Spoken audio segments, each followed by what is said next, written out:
Once in a while, you stumble across an article, an essay, that demands to be widely disseminated. This one that I stumbled across is from the July-August issue of the American Spectator, and its title is America's Ruling Class and the Perils of Revolution. It's by Angelo Codevilla. Ladies and gentlemen, it prints out to 16 pages. It is so good. It is so timely. It is so thorough and complete, it's difficult to cherry pick. It's difficult to pick a couple or three pull quotes to give you an idea.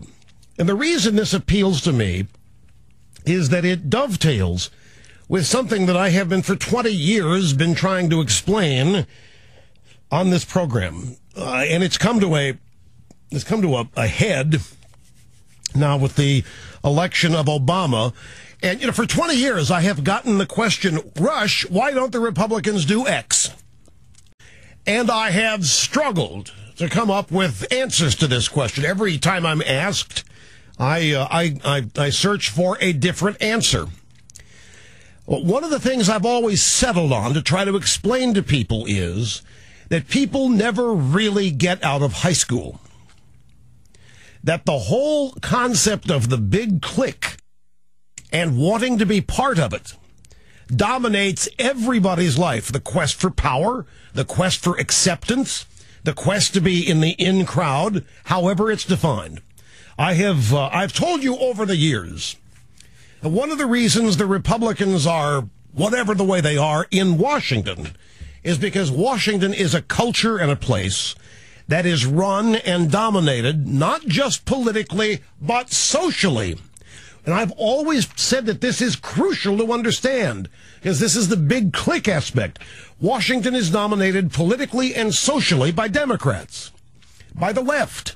The Republicans also live there. Everybody wants to get along with who you live next to. And in Washington, the center of power in the world, everybody wants to be in the ruling class. The ruling class is the subject of this piece by Angelo Codevilla, who is professor emeritus at Boston University. It is just a wonderfully written and crafted piece. Here's a couple pull quotes, but again, getting into various pull quotes will not do this piece justice.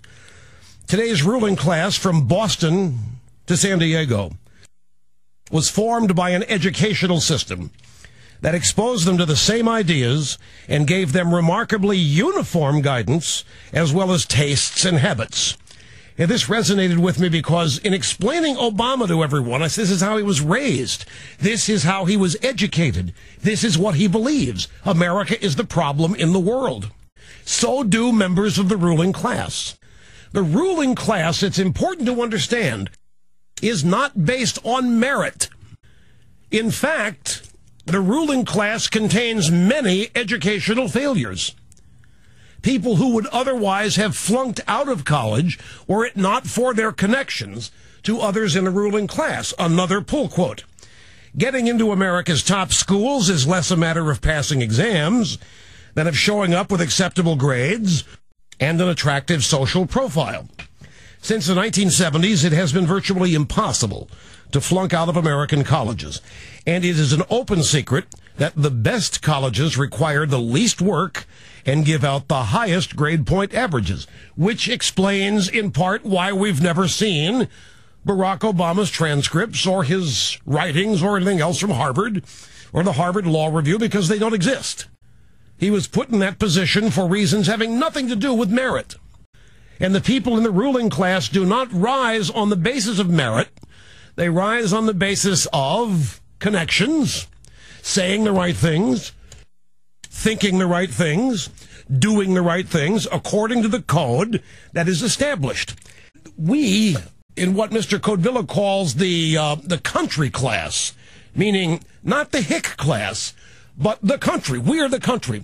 The ruling class is a minority, and I have touched on this. We are being ruled, i.e. governed by a minority. Less than 10, 15% of Americans agree with the thought process, the philosophies, the goals and objectives of the ruling class.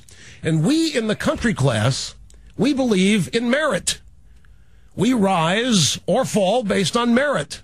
We believe that a good GPA is what's necessary to get you into college. We believe that performing well on the job is how you get promoted and how you get paid well. Not true in the ruling class. In fact, that is looked down upon. It's sort of like the old money versus new money business. The old money inherited from robber barons of the past, great wealth. The people who inherited it don't do anything for it, but it has great lineage.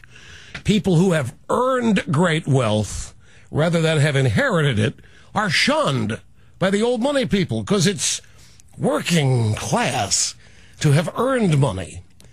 It's just not done. It's considered gauche. It's considered filthy. And it's much the same way with merit throughout the ruling class. You don't have to be the best. In fact, if you do the right things and say the right things, you can be an abject failure meritocracy-wise and still be promoted. This resonated with me in so many ways. I grew up wanting to be in radio, and I always thought, it was when I moved to New York in 1988, my objective was to become the most listened to person on radio. Not top 5, not top 10, but the most listened to. And I did it, and it didn't mean anything. It didn't count for anything with those people. And yet there are people who never have had any audience, who still don't have any audience, who are widely accepted members of the ruling class, who are considered very powerful simply because they walk the walk, they talk the talk. But the point is, these people are a minority and they have no relationship to the rest of us in the country class. And somehow we are now being ruled by these people. We're not being governed. We're being ruled by them. And they have certain beliefs right now. Among them is that the United States is the problem in the world. Among them is that those of us not in the ruling class haven't the smarts, haven't the ability to know what's best for ourselves. They have to do it for us. There's a story that explains this, or that this explains, I should say, in great detail. It was a Washington Post story on Sunday, and I had a lot of people send this to me. Rush, look at this. Look at Trent Lott's quotes. Look at this. What are the Republicans doing? Same old question. I was inundated with email about this. Here's the headline, and it's by Shaleg Murray. Republican lawmakers gird for rowdy Tea Party.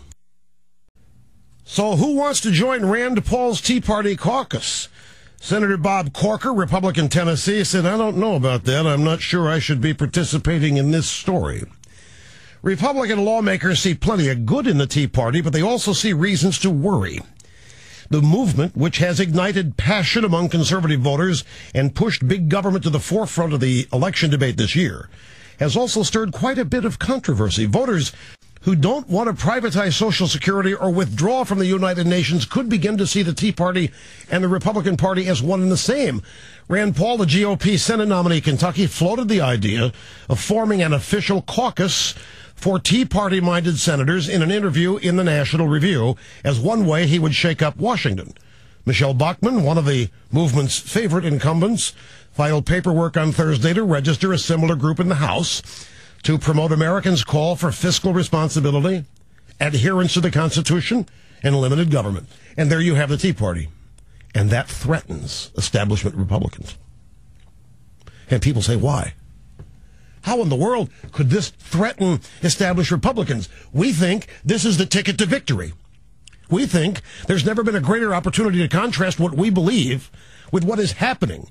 We are watching our country be bankrupted right in front of our eyes.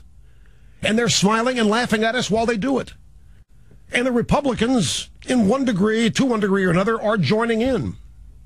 Some Republicans worry that Tea Party candidates are settling too comfortably into their roles as unruly insurgents and could prove hard to manage if they get elected. Really,